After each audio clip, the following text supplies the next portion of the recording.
বর্তমান সরকারের দিক নির্দেশনায় সুন্দরবন অঞ্চলে সক্রিয় সকল জলদস্যু বনদস্যু বাহিনী নির্মূল এবং উপকূলীয় অঞ্চলে সাধারণ জেলে বাওয়ালি মওয়ালি ও বনজীবীদের সুন্দরবনের অবস্থানকালীন এবং জীবিকা নির্বাহকালীন নিরাপত্তা নিশ্চিতকরণের লক্ষ্যে বাংলাদেশ কোস্টগার্ডের নেতৃত্বে operation restore piece in Sundarban এবং অপারেশন ম্যানগ্রোভ শিল্ড নামে দুটো বিশেষ অভিযান পরিচালিত হচ্ছে।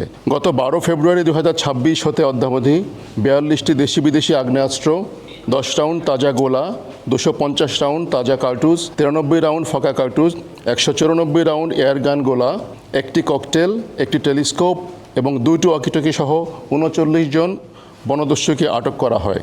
এ সময় দস্যুদের হাতে জিম্মি থাকা মোট 41 জনকে জীবিত উদ্ধার করে প্রয়োজনীয় চিকিৎসা সহায়তা প্রদান শেষে নিরাপদে তাদের পরিবারের নিকট ফেরত প্রদান করা হয়। বাংলাদেশ কোস্টগার্ডের ধারাবাহিক ও সফল অভিযানের ফলে সুন্দরবনে সক্রিয় বিভিন্ন দস্যু বাহিনী বর্তমানে ব্যাপকভাবে কোণঠাসা হয়ে পড়েছে। কোস্টগার্ডের কঠোর নজরদারি, গোয়েন্দা তৎপরতা এবং নিয়মিত অভিযানের ফলে দস্যুরা তাদের কার্যক্রম পরিচালনায় ব্যর্থ হচ্ছে, যার ফলশ্রুতিতে সুন্দরবনের কুখ্যাত ডাকাত ছোট সুমন বাহিনীর প্রধান সুমন হাওলাদার ও তার সহযোগীরা গত 17 মে 2026 তারিখে কোস্টগার্ডের নিকট আত্মসমর্পণ করে। আমরা সুন্দরবনের সকল সক্রিয় ডাকাতদের দস্যুবৃত্তি পরিহার করে বাংলাদেশ কোস্টগার্ডের নিকট আত্মসমর্পণের মধ্যে দিয়ে তাদের স্বাভাবিক জীবনে আসার আহ্বান জানাচ্ছি। তবে কেউ যদি আহ্বানে সাড়া না দেয় তাহলে তাদের বিরুদ্ধে আরও কঠোর ও সর্বাত্মক ব্যবস্থা গ্রহণ করা হবে। সুন্দরবনের জীববৈচিত্র্য সংরক্ষণ, মৎস্য সম্পদের সুষ্ঠু প্রজনন এবং পরিবেশগত ভারসাম্য রক্ষায় সরকার ঘোষিত 3 মাসব্যাপী পর্যটক প্রবেশ নিষেধাজ্ঞা, অবৈধ মাছ আহরণ, বন্যপ্রাণী শিকার ও বনজ সম্পদ পাচার প্রতিরোধে বাংলাদেশ কোস্টগার্ড নিরলসভাবে কাজ করে যাচ্ছে। প্রয়োজনে নৌবাহিনী, র্যাব, পুলিশ, বন বিভাগ এবং অন্যান্য আইনশৃঙ্খলা রক্ষাকারী বাহিনীর সমন্বয়ে যৌথ অভিযান পরিচালনার মাধ্যমে বিশ্বের বৃহত্তম ম্যানগ্রোভ বন সুন্দরবনের পরিবেশ, জীববৈচিত্র্য ও প্রাকৃতিক সম্পদ সংরক্ষণে কার্যকর সুরক্ষা নিশ্চিত করা হচ্ছে।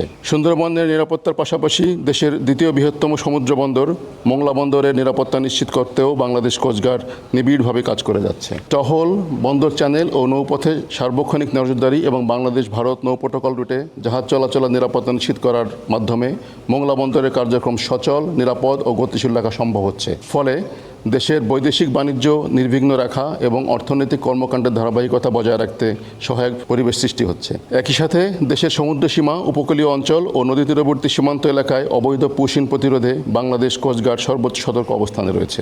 এ লক্ষ্যে অন্যান্য আইন শৃঙ্খলা রক্ষাকারী বাহিনী ও স্থানীয় প্রশাসনের সঙ্গে সমন্বয় করে নিয়মিত টহল, গোয়েন্দা নজরদারি, আধুনিক ড্রোন ও সার্ভেইলেন্স প্রযুক্তির মাধ্যমে পর্যবেক্ষণ করত বিশেষ একক ও যৌথ অভিযান পরিচালনা করা হচ্ছে। বিশেষ করে সুন্দরবনের মোংলা থানাধীন জয়মনির ঘোল এলাকায় দীর্ঘদিন ধরে বনদস্যু ও তাদের সহযোগীদের একটি গুরুত্বপূর্ণ ঘাঁটি হিসাবে পরিচিত হওয়ায় উক্ত এলাকায় কোস্টগার্ডের স্টেশন স্থাপন করা হয়েছে। এর ফলে বনদস্যুদের কাছে রসদ, লজিস্টিক সহায়তা, অস্ত্র ও অন্যান্য প্রয়োজনীয় সরঞ্জাম সরবরাহের পথ কার্যকরভাবে বাধাগ্রস্ত হওয়ায় তাদের অপরাধমূলক কর্মকাণ্ড পরিচালনা ক্রমেই কঠিন হয়ে পড়ছে। স্বাভাবিকভাবেই বনদস্যু ও তাদের সহযোগীরা উক্ত এলাকায় কোস্টগার্ডের উপস্থিতি চায় না।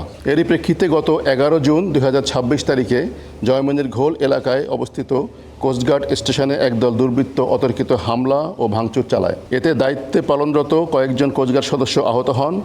পরিস্থিতি নিয়ন্ত্রণে আনতে কোস্টগার্ড প্রয়োজনীয় ব্যবস্থা গ্রহণ করেছে এবং ঘটনার প্রকৃত কারণ উদ্ঘাটনে যৌথ অভিযান পরিচালনা করছে।